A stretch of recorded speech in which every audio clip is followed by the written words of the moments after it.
What's going on, everybody? It's Childish. We're back at it again, coming at you with another video for Awaken Chaos Era. In today's video, we're going to be touching on a top 5 list for you all, the top 5 underrated units out there that you probably have not built, but you will build after this video. Now, to help me out with that is going to be the one, the only Mr. Barcode here. Barcode is in the house today from our free-to-play community as far as the Ace goes here. Barcode, how's it going today, my man? Good, my brother. How are you? Oh, good. It's a nice Saturday morning. You know, you got the kids fed, you got the yard snow blowed, like everything's good, right? We're living it up. Yeah, North Dakota, a little cold, a little snowy, but it works out. Snow blowing's awesome. So Yes. easy. Yeah, so for those of you guys that haven't had a chance to check out Barcode, I'm going to leave the links in the description down below. But I've had the pleasure and honor of being a good friend of Barcode over the last few years. So he's played a wide variety of games on his channel. But I would say for the majority of that time, he's been focused on free-to-play gaming and trying to get the most out of it. So if you guys are part of the free-to-play community, you definitely want to go ahead and check out his channel. I will leave a link in the description down below so you guys can jump to it, get on that, and be about it, all right? Without further ado, my man, let's go ahead and get into your list. It's going to be exciting. Number 5, she's also a wood unit, and she's also an elite, and that's Anna. I always mess up. Anybody that knows me in gacha games for the last couple years knows I screw up names all the time. Yeah. And Air of Light was really bad because it was like more dark fantasy Right. and like mythological. And there's this guy named Bjorn, and it was Bjorn. But it's pronounced Bjorn. Bjorn, right. Bjorn. Yeah, and I say Bjorn. That's all good. All right. So Anna, she's number 5 on the underrated ism list. So her ultimate, which is 4-turn cooldown, deals 200% modifier, which is huge for an elite. I think it's one of the highest ones. It's a single target, but she also applies a taunt. She has a chance to apply a taunt, which can only be used in certain circumstances, like in bounties, or if you want to use her in arena, you can. But like boss fights that don't have the immunity, to stop a heal or stop AoE, or they have to single target attack you with their basic attack. So, and she applies invincible to herself. So damage mitigation, you taunt, they attack you, they can't because you're invincible. So it's pretty strong. In dungeons it's really good because the AoE damage or the single target, even if you take her into like a wind dungeon and you bring all fire except for her, everybody's going to attack her. 99% of the time, the AI in this game is weird, but they mostly attack the weaker element, so they'll attack her and she's invincible. So damage mitigation, her second skill, which is a speed down and an attack down, which I'm going to showcase this at the end after I talk about my number 1. But she deals 100% damage to the enemy, which is nice. But the speed down and attack down is just great for bosses. A lot of people say you can't lap in this game, like speed wise, like in Summoner's War or Sky Arena, you can lap people if you're fast enough. Right. You get extra turns. It's not really lapping, it's just extra turns. So and I'll showcase that here in a little bit. But and her first skill attacks a stun, but her passive, which is, you don't have to build her tanky. I guess you could if you have good gear, but this is just a bonus. So she deals 10% of the character's max health as bonus damage. So if you build her as a nuker and then you just have really good, health HP substats, it's just bonus damage, Does that carry over to like a boss? I mean, that sounds kind of broken if you could do 10% of the boss's health. Well, it's not of the enemy's health. It's of her health. Oh, her health. Gotcha. So, okay. So say you have, 20k health as a nuker, you're doing an extra 2,000 damage. Sure. Okay. Just as a passive. So it's pretty good. I've been playing her. I'm on my alt account right now. I've been building her. This is my elite only account or below. So I like her a lot. She's really good. So cool. Number four. Let me pull up my list here. Oh yeah. Okay, I overlooked this character, and I don't know. Maybe it's because of the look of him, But he's really underrated. I don't feel like a lot of people use him. But it's Elson, my little man, little A little knight here. Viking Yeah, little child, Viking right? child. Yeah, Viking baby. Yeah. So Elson is surprisingly really good. Now it's easier to build him as a crit damage build because he gets 30% crit when he's fully ascended, which is nice. But his ultimate deals 150% damage, deals 80% true damage if this ability lands as a critical strike. So true damage can't crit, and I don't 100% understand true damage yet. I haven't really looked into it Right. either, but I feel like it's ignore damage, but it's only like pertaining to like your attack power or something like Sure. that. I'm not sure how it works Yeah. exactly, but it comes up like as a yellow uh damage number at the Okay. end. But it's really good, really good. His second his passive, it's not a skill, it's just a passive, but anytime he critically strikes, which it's easy to do and easy build on him, he grants a bonus attack, 50% of the damage, but you can also reapply defense down, and that's Mm. for 2 turns. It's a low chance, but it's a bonus attack, more damage, and the ability to keep that defense down 2 turns. It's awesome. And his first skill is another 30% chance before accuracy and resistance, Right. but it's another defense break. So he's just your damage dealer that has the chance to reapply the defense down. But the damage he does is amazing, especially since he has that passive crit rate. So Number number three. three, number three. This character is really good for dungeons. He's dungeon specific. He's a wood elite, and that is Kaluk, which I have is the last guy I need on my alt account, so that I can do my elite only dungeon runs. Boom. So Kaluk, Grandpa Groot. It's like Grandpa Groot, right? yeah. So Kaluk, he is a speed based damage dealer, but it's the ultimate gives him speed up, which is nice, and it's for 2 turns. His first skill is damage based off of speed, 100% damage, and his passive, anytime he goes below 50%, he grants a shield to himself, which is based off of his max health. So level 60, you're not building him for tankiness, you're building him for Right. speed.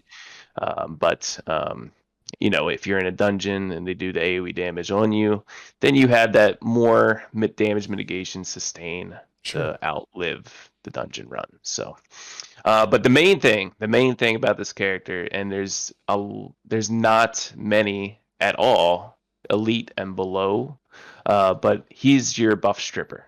So when you have him fully ascended 5 stars, he has a chance of 100% chance of removing one positive effect from the target. So this is huge Right. in the Queen dungeon, and it's also good in a couple different other dungeons as well. But being able to strip the buffs in Queen lowers the amount of damage she does to you. Right.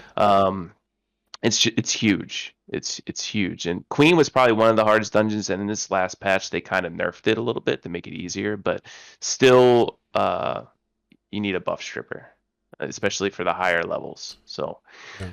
I like it's that one. huge. I like that one. Yeah. It's nice to have something reliable that you can get. And again, I know initially it's 50%, but because of the fact that it is elite and you can, ascend it up fairly easy, it'll be nice Yep. to incorporate. Just having like a reliable defense breaker. Now you got a reliable stripper. I like it. Yeah, easily ascend. And that's, I'm having more fun on my elite only account than I Sure. am on my main right now. For one, I can play it more. Yeah. But two, easily ascended characters, you just need the dupes. So, but you can get that easily, and just from normal summons, you can get the dupes. So, but I've had no RNG on this alt account getting Kaluk, so I can't really get high level in Queen yet. So, all right, so that was number 3. Number 2, underrated. This isn't like a tier list of characters to build. It's just Underrated. underrated. Yes. Underratedism. Yes. All right. So this is your first underrated elite arena defense monster. Okay. And that would be my man Charles. Okay. Charles. Now, what's good about him is he's defense based. He has a passive that 50% true damage as bonus damage every time he does an attack, and it's based off of his defense. Okay, that's one good thing. So he's tanky, and he can do a lot of good damage from true damage as bonus damage. His first skill is a taunt, which can only be used in certain circumstances, so no big deal. His second skill is a passive. Anytime he takes a hit, he gets a point of rage, and you get a 20% defense increase in rage. Wow, Okay? no cap? No cap. You gotta be kidding me. That sounds real good. Yeah, so imagine this in an AoE cleave, like against you in arena defense, where arena defense is all AI. You can't control it. His defense is just going to keep going up and up. That's insane. Right. You add that with some some high sustain, defenses. Blackhorn, who's super tanky and really good right now. Brand, if you have the luck of getting these legendary units as well. But there's other characters you can run with them too. But I mean, Connor with the shield and attack buff, so a lot of different things you can do with him. All those skills are great with Charles, right? But his ultimate, which is huge, it does damage, and of course the bonus true damage comes in with his passive too. But this grants a shield. Oh, are you there? I'm still here. Oh, that was weird. My thing beeped or something. Anyway, so I'll start it over. 100% damage to the enemy, but this grants a shield for 2 turns that's based off of his defense. And the amount of defense that you can get from it, plus his passive, plus the shield, it's really hard to knock him through. And if you put him on like a Vanguard and like a revival set, where if he every turn he takes, he heals 10%, like that's a revival set. But if you're under 50% health, you get 20% of your health back. So high defense, shield, little sustain with the revival set.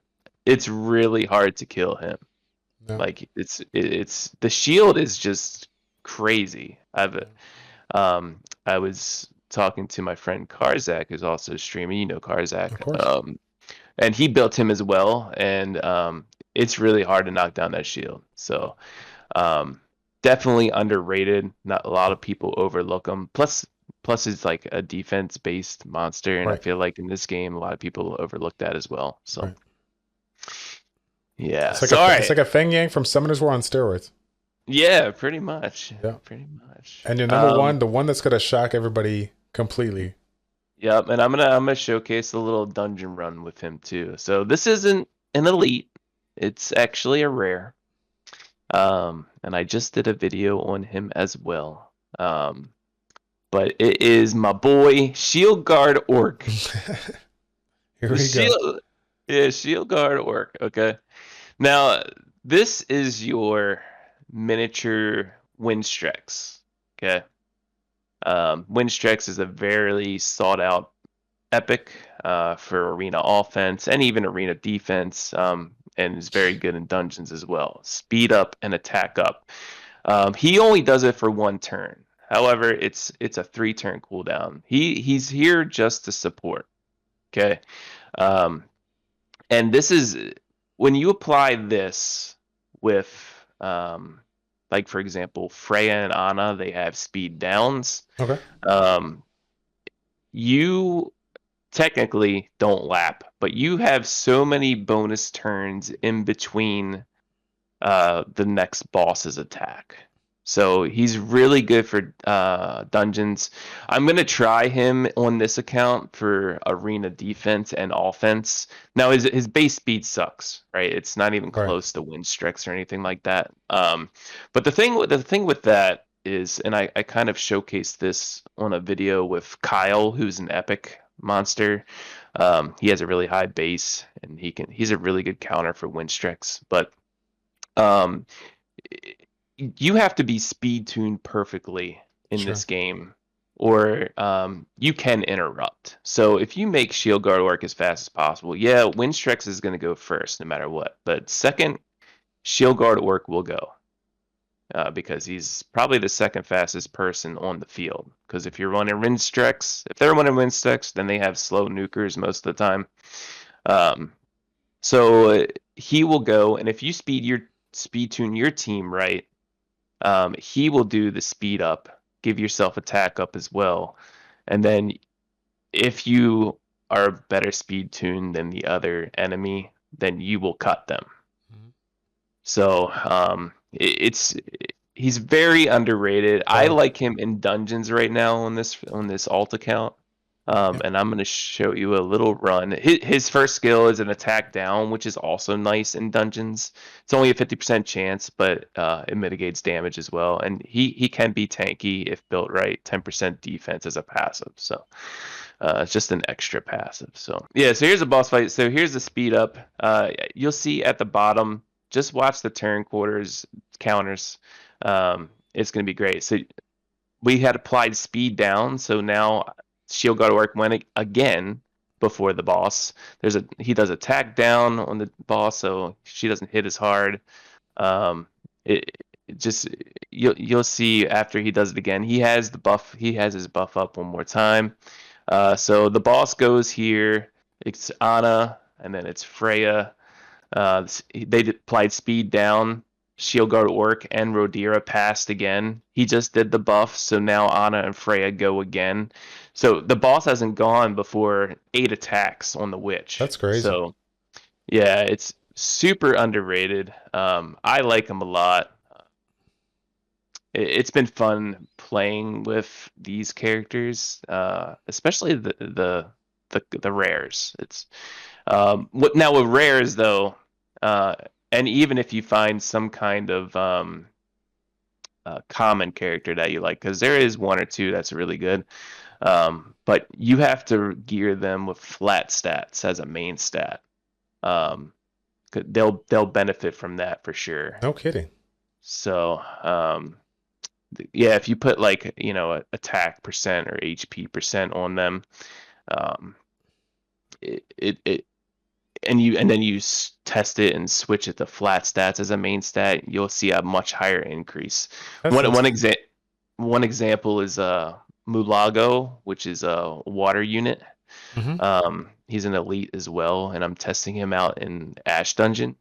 I tried putting him on like a nuke build with attack percents and stuff like that, and he didn't get much of a attack increase. But then I started putting flat stats as a main stat, and it was like double the increase. So it's kind of crazy coming from Summoners War. We're so used to going percentage, but yeah. Right, and just throwing away those flat stat main gear. It's like flat stat, legendary, garbage. But here at least if there's some rare or common units, then it can be pretty good. Right on. Go ahead and close out the video once again, fam. Show your support. Check out Barcode in the description down below. I would greatly appreciate it. Barcode, thank you so much for coming on board and essentially running this video on your own here. Oh, no. This is a collab. We can't collab. That's all good. No, much appreciation to you. Again, guys, thank you guys so much for watching the video. If you did like it, don't forget to like the video, subscribe to the channel, and we'll see you guys all in the next one. Take care.